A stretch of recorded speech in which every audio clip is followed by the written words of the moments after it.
Hello and welcome to the in-depth series of Drishti IAS. Today we are going to discuss the contribution of Indian soldiers in World War I and II. This is at the backdrop of the British government's decision to establish a war memorial in their memory, the memory of the fallen in Glasgow. We are going to discuss it step by step, particularly from the perspective of your examination, GS Mains paper, first as well as second.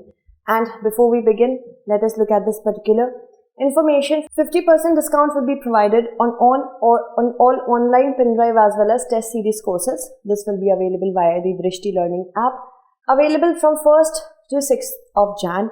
And if you want to avail this offer, kindly call on the given two numbers. You can get more information or visit the Drishti IAS website. First of all, we will look at the backdrop. Then, Indian soldiers in World War II. There were certain racial overtones which were provided to us as a reward, apart from many other things, the Rowlatt Act, Jallianwala Bagh massacre, and then Indian soldiers in World War II. This is just more from the perspective of means, but preliminary facts are also important. There are certain.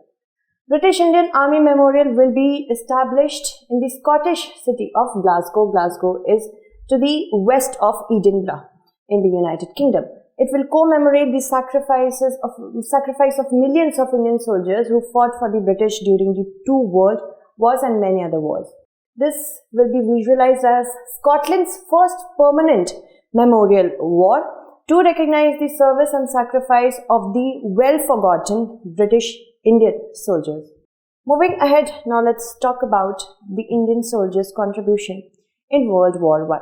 World War I, it was the largest human conflict in history till then. It spanned from 1914 to late 1918. The war was between the Allied powers and the Central powers. The Allied powers consisted of Britain, France and Russia. The Central powers included Germany, Austro-Hungary and the Ottoman Empire. Now, if we have to talk about the periphery where the war was fought, it was basically in the Europe and Western Asia, but regions in Africa as well as East Asia saw certain conflict. Now, a total of over 4 million colonial troops have been estimated to have fought in the war, mostly for France and Britain, for which we did not get any reparations. You will definitely see, if you can, on YouTube, search for Shashi Tharoor's British Does Owe Us Reparation. You can look at it. Britain does owe us reparations.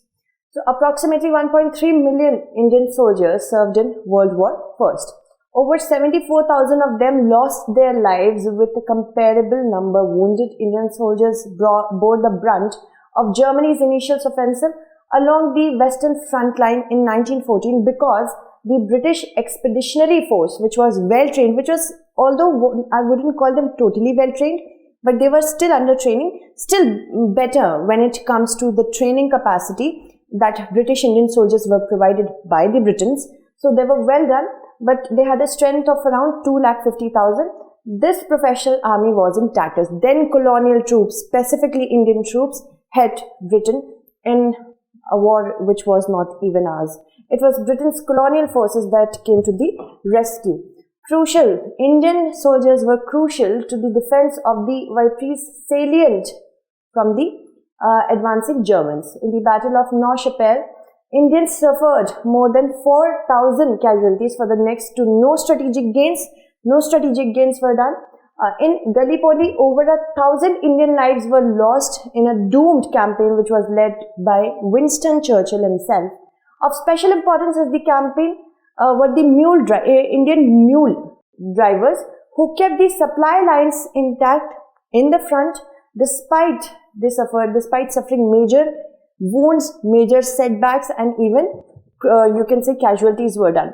So the racial overtones, why am I talking about race over here? See, by the end of 1915, Britain decided to remove all the Indian troops from Europe altogether. The reason is of course racial. Why would I say so? Because although they were fighting against each other, at the end of the day, they all were Europeans. Most of the powers that were involved were Europeans. So they thought, why to ensure that there is a fighting between the browns, blacks and the white. If the browns continue to, form a superiority during the war over the whites, then it will become much harder for the Britons to rule in India. So that is the reason that they did so. So, because this has already been taught or said by me, Indians with such experience might be more difficult to rule, which of course had this insecurity over this. Majority of Indian soldiers who participated in the war ended up fighting against the Ottomans in Turkey and West Asia. Of course, we had the same color according to the Britons. Now, what did India get as a reward? India wanted dominion status. That is why we participated in the war. But dominion status we wanted like that of New Zealand or Australia was not given to us. The promise was broken. The British war effort was largely supported in India because of that only. But when Indians started demanding it, then what happens? Rowlatt Act came into being in 1919. This was a draconian law which talked about sedition, and without any sort of trial, the person could be deported. Jallianwala Bagh massacre was another reward that was given to us. Thousands of innocent people died. They were unarmed when General Dyer demanded their death through different Indian soldiers only. Moving ahead, now let's talk about the World War II. The World War II, INC, Indian National Congress, promised that we will participate in it. Although Britain made India belligerent in the war without our consultation, we still did it because we did want the fascist forces to get defeated. So India promised that of course we will help you, but we will be wanting complete independence after the end of the war. So the Allies were pitted against Axis powers. Allies consisted of Britain, US and the USSR, Axis powers, Germany, Japan and Italy. It all started with Hitler's invasion of Poland in 1939. Then Japan was expanding. That had begun as far back as the early 1930s when it occupied Manchuria. Then we can understand because of these two moves, the Second World War was much more expanded in its territorial spread. It included islands in the Pacific, all across East Asia, Northern Africa and even, of course, Europe only.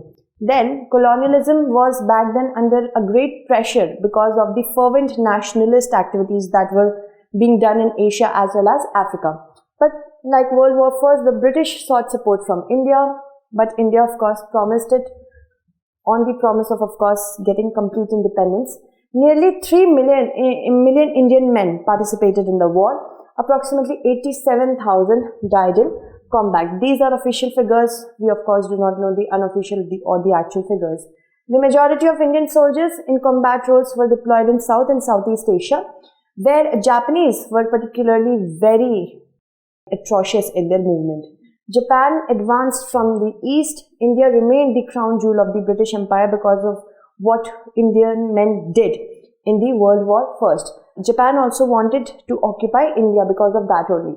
So, when Japan reached Burma, then Kohima and Imphal, Kohima the capital of Nagaland, and Imphal in Manipur, so they were driven back by the British army.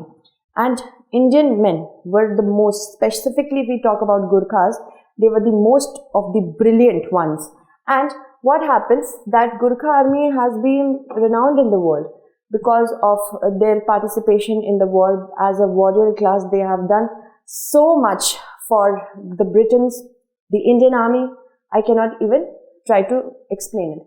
Now, Gurkha rifleman Laxman Guru, he has received the Victoria Cross.